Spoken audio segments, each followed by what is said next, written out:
For the next 4 minutes, I want to talk to you about how to build a marriage that lasts a lifetime.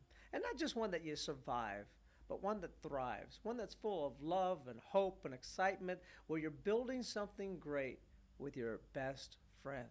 And it starts with really understanding the needs of a man and a woman.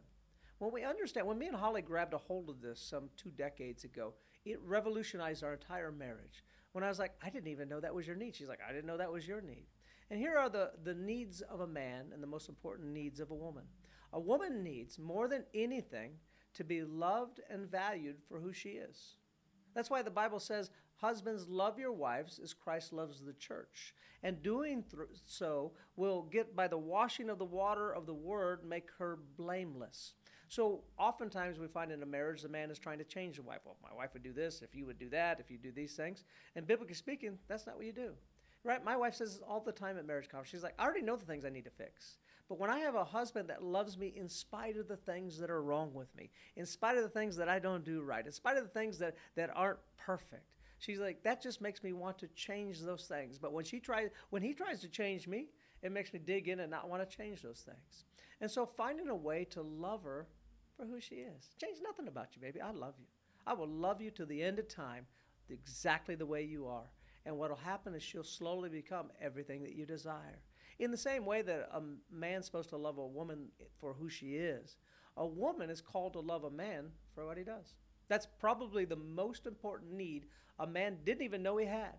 And so oftentimes you'll see a woman telling him he does this wrong, he does this wrong, he does all these things.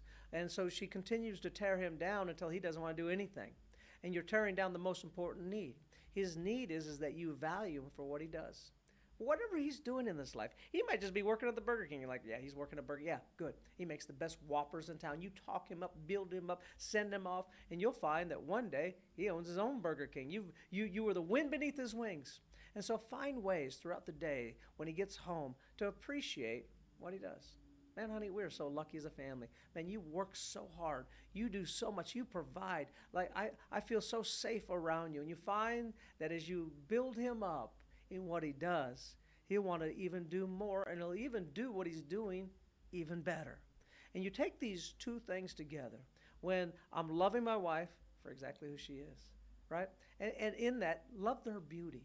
Find a way to love her beauty, right? How beautiful she is on the inside and out. Don't let a day go by where you have not told her how beautiful and gorgeous she is every day. Holly can barely walk by me without me saying, I am a lucky man. You are absolutely gorgeous. Take notice when she walks in the room. Stop what you're doing, right? Just be enthralled with her beauty. Take a moment, look at her, and she's like, what are you doing, weirdo? You're like, you're just beautiful. I just love you. Take an interest in when she comes out and what shoes do you think? Stop what you're doing and actually get involved in that. And go, you know what? Let me see the other ones. Okay, turn around and get involved in her beauty, right? And women in the same way, find little ways, right, to bring peace into his life. Right?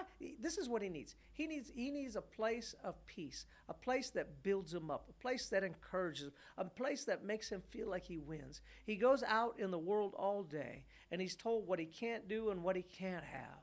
He's got to have a spot where he can plug in and get energized to go again tomorrow. If he goes home and it's just another drain, then he's going to go out into the world drained, and he's not going to accomplish what he was called to accomplish.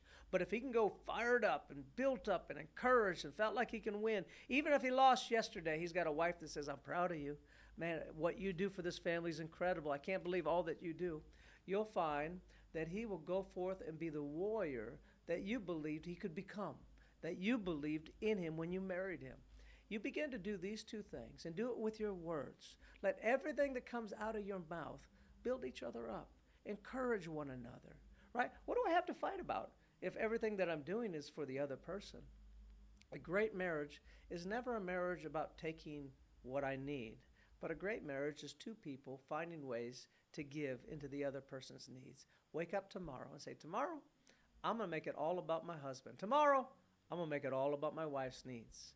And you'll find as you do that tomorrow and go, I'm going to rinse and repeat. I'm going to do that the next day. That you are building something incredible that no problem, no struggle, nothing can tear down the passion, the love, and the excitement and the life that the two of you have built together.